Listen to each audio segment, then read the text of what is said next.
So for a small charity that's just starting out, it's really hard to break into the world of trusts and foundations. We found that the Big Give is a great way to incentivize foundations to get to know us and support our work.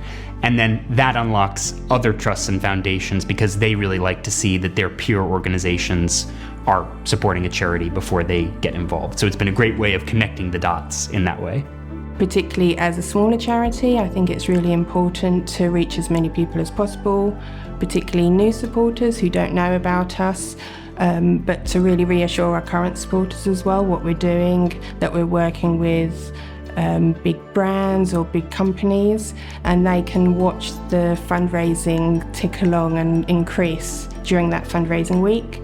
But for new supporters, I think it's really exciting to explain previous Big Gives we've been part of and how they could be part of that this year, particularly so they can do maybe a summer event and they will raise money and then hold that for the Christmas Big Give campaign, knowing their donations doubled. So it's a really good incentive, I think, for people to get involved with a smaller charity that might not have as much voluntary offers as others. I'd say each year for us, managing the campaign as a small team just differs. So in some campaigns, I've managed the majority of it, but that enables other fundraising team members and other team members as a whole to work on other projects. Or at times we've split different areas of the campaign. So I might create the social media adverts and then my colleague will contact our current supporters. But there's a lot more to it, I think, in the background than you realise.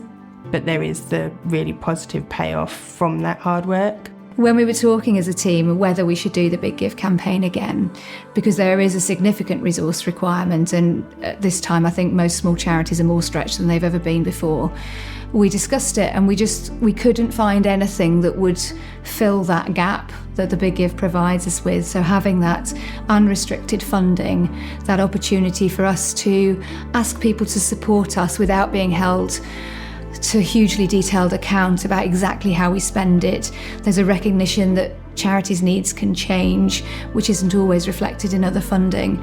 So yeah, it's just a really, really important part of what sustains us as a charity these days.